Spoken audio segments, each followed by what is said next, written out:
Hello, guys and gals, and this is part 29 of our reading of Leaves of Gold. Let's first of all go over what Leaves of Gold is about. Leaves of Gold is an anthology of prayers, memorable phrases, inspirational verse, and prose from the best authors of the world, both ancient and modern, edited by Clyde Francis Lytle. Now, next we have the copyright information, which is super important. Revised edition, 12th printing, 1964. Copyright 1938 by Evan S. Coslett. Revised 1948 by Donald G. Remley. Copyright 1948 by A.C. and D.G. Remley. And it was published by the Coslett Publishing Company out of Williamsport, Pennsylvania. Published in the United States of America. And we have on the docket today to read chapter 28. It is a chapter on success, and we are going to do that. Chapter 28, Success. Recipe. I leave these words with you. It is only a young man's message to young men. The message is simple enough. There's nothing impossible about it to any young man, so long as he bears in mind the salient point. First, what success means. The successful doing, the doing well of whatever he does in whatever position he is. Second, the price of success, hard work, patience, and a few sacrifices. Then for his keys. In his religious life, a firm, unwavering belief in God and in prayer, and a life consistent with that belief for himself and for others. In his social life, moderation. In his marriage, love, and in business, thoroughness, not thoroughness alone in large things, or what is apparent to the eye, but thoroughness in all things, not slighting small things. That is by Edward Bach. Next we have impossible. The engineer, when he cannot carry his tunnel across or around a mountain, tunnel through it. Impossibilities, cried Lord Chatham. I trample upon impossibilities. Impossible, exclaimed Mirabeau. Talk not to me of that blockhead of a word. If a man's faith in himself and his mission be real and earnest, he cannot fail to gain a certain measure of success. If he does not satisfy the world, he will at least satisfy the voice of conscience. When we look back upon the history of humanity, we see nothing else but a record of what has been achieved by men of strong will. Their will it is that has opened up the way to their fellows. Their enthusiasm of purpose, their fixity of aim, their heroic perseverance.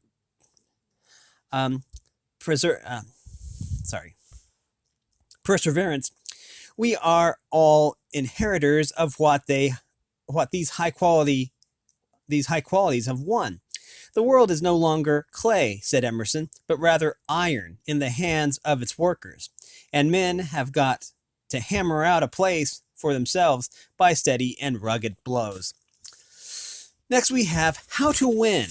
Keep up the fires of thought, and all will go well. You fail in your thoughts, or you prevail in your thoughts alone.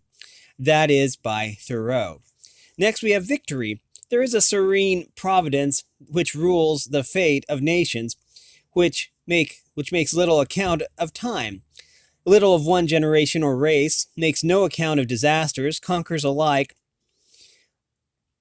but what is called defeat, or by what is called victory, thrusts aside enemy or obstruction, crushes everything immortal as inhuman, and obtains the ultimate triumph of the best race by everything which resists the moral laws of the world, as by Ralph Waldo Emerson. Next we have triumph. There never shall be one lost good. There never shall be one lost good. All we have willed or hoped or dreamed of good shall exist. That is by Robert Browning.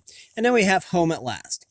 To an open house in the evening, home shall men come, to an older place than Eden, and a taller town than Rome, to the end of the way of the wandering star, to the things that cannot be and that are, to the place where God was homeless and all men are at home. That is by Gilbert K. Chesterton. Copyright 1932 by Dodd, Mead and Company, incorporated from the collected poems of G.K. Chesterton, reprinted by permission of Dodd's, Mead and Company. Next we have an inspiration. However, the battle is ended, though proudly the victor comes, with fluttering flags and prancing nags, and an echoing roll of drums, still truth proclaims this motto in letters of living light. No question is ever settled until it is settled right. Let's see. Though the heel of the strong oppressor may grind the weak to dust, and the voice of fame with one acclaim may call him great and just, let those who applaud take warning, and keep this motto in sight. No question is ever settled until it is settled right. Let those who have failed take courage, though the enemy seems to have won, though his ranks are strong and he be in the wrong. The battle is not yet done. For as sure as the morning follows the darkest hour of the night, no question is ever settled until it is settled right.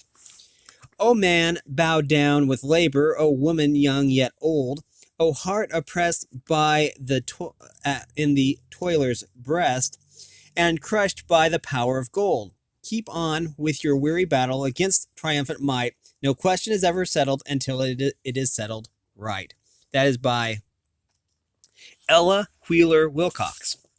Next we have recollection. Recollection is the only paradise here on earth from which we cannot be turned out. That is by Richter. Next we have whatever disunites man from God disunites man from man. That is by Burke. Next we have success. He has achieved success who has lived well, laughed often, and loved much, who has gained the respect of intelligent men and the love of little children, who has filled his niche and accomplished his task, who has left the world better than he found it, whether by an improved poppy, a perfect poem, or a rescued soul, who has never lacked appreciation of earth's beauty or failed to express it, who has looked for the best in others and given the best he had, whose life was an inspiration, whose memory is a benediction. That is by Mrs. A.J. Stanley. Next we have together. Ho, brother, it's the hand clasp and the good word and the smile that does the most and helps the most to make the world worthwhile. It's all of us together, or it's only you and I, a ringing song of friendship and a word or two of cheer. Then all the world is gladder and the bending sky is clear. It's you and I together, and we're brothers one and all. Whenever through good fellowship we hear the subtle call, whenever in the ruck of things we feel the helping hand, or see the deeper glow that none but we may understand, then all the world is good to us, and all is worth the while. Ho, brother, it's the hand clasp and the good word and the smile. Next we have power. Responsibility gravitates towards us who gets ready for it, and power flows to him and through him who can use it. That is by George Walter Fisk. Next we have watch and pray. Jesus commands both vigilance and supplication, readiness and dependence. Pray to God and row to shore, says the proverb of the Russian fisherman. Pray to God and keep your powder dry, runs the saying of our pioneer forefathers. There are two sides to man's religious life: his own honest effort and God's guidance and support. Either Either without the other is inadequate. And we have hidden treasure. 'Twas long ago I read the story sweet of how the German mothers o'er the sea wind in through the yarn their girlies knit. Some trinkets small and tiny shining coins, that when the little fingers weary grow, and fain would lay aside the tiresome task, from out of the ball would drop the hidden gift, to please and urge them on in search for more.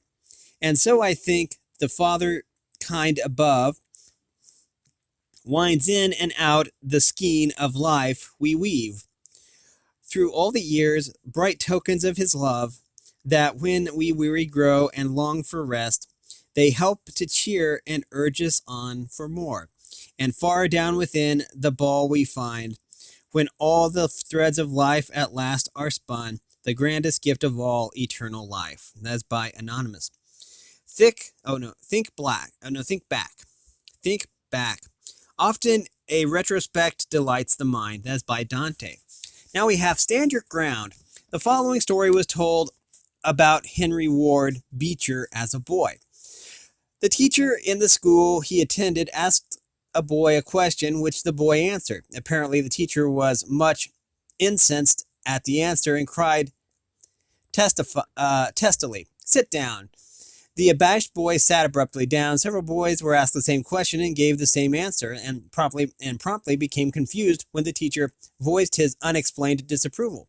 Finally, Beecher was called and gave the same answer as the other boys. "Sit down," roared the teacher, but Beecher held his ground and insisted that the answer was correct. For a few moments, the teacher stormed at him, but seeing Beecher's obdurate and conviction,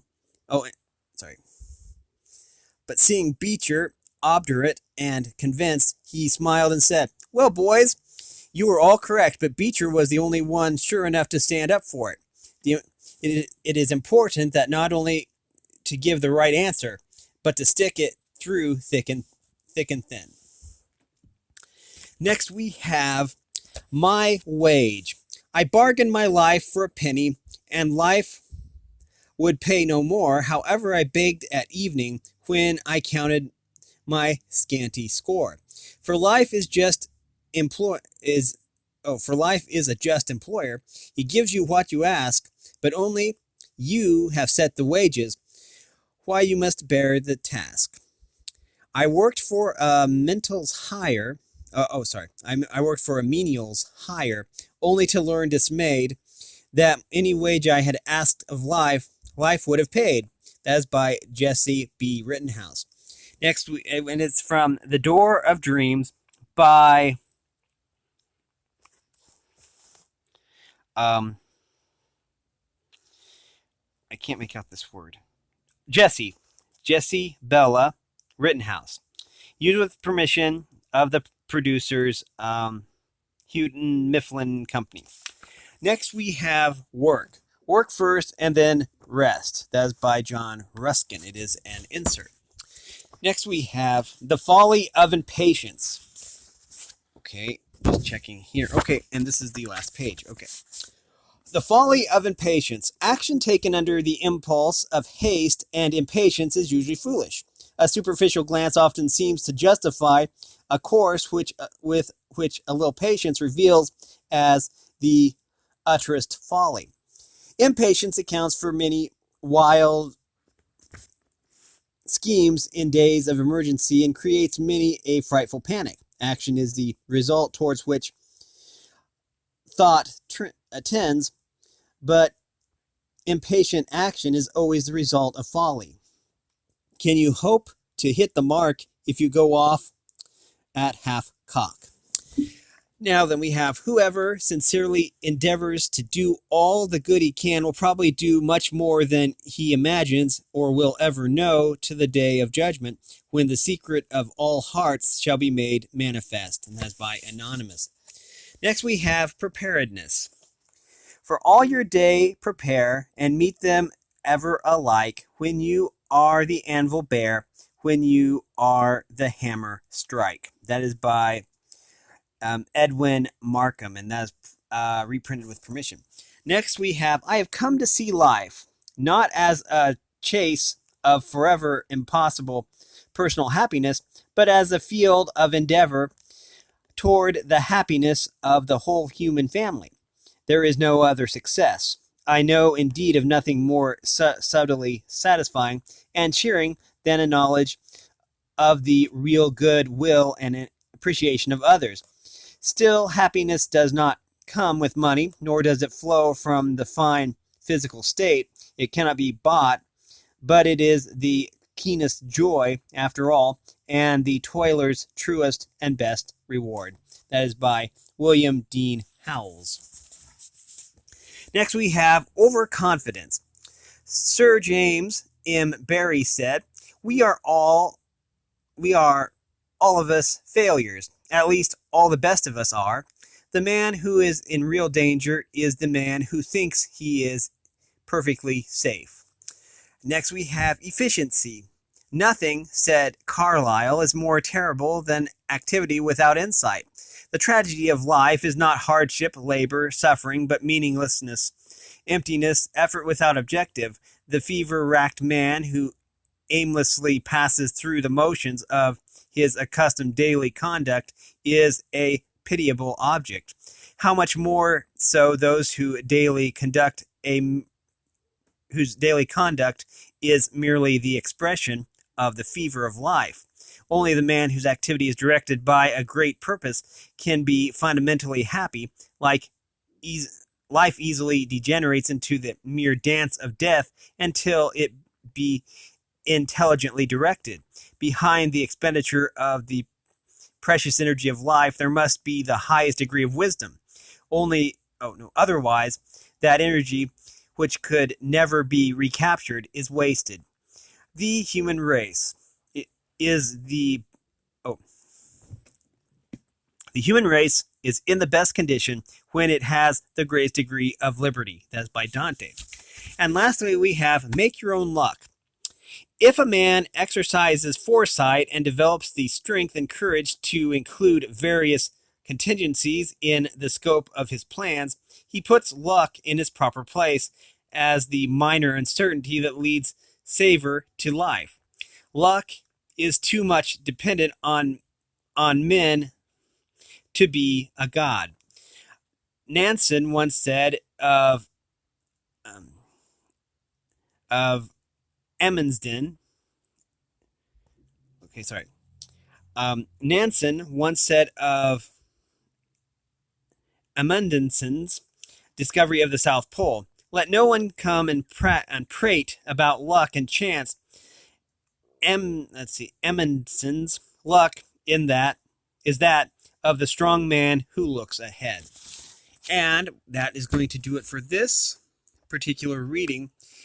Next time we'll be reading chapter 29, which is labeled Today, which ironically is going to be tomorrow. Anyways, we have been reading from Leaves of Gold. It is a book edited by Clyde Francis Lytle, and specifically we've been reading a chapter 28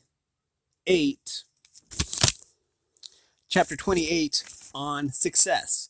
If you like this content, make sure you like and subscribe and ring the bell so you know I upload. Also, if you want to support me in any way, if you want to join the Discord server, all that information will be in the description below. And as always, thanks for watching, everyone.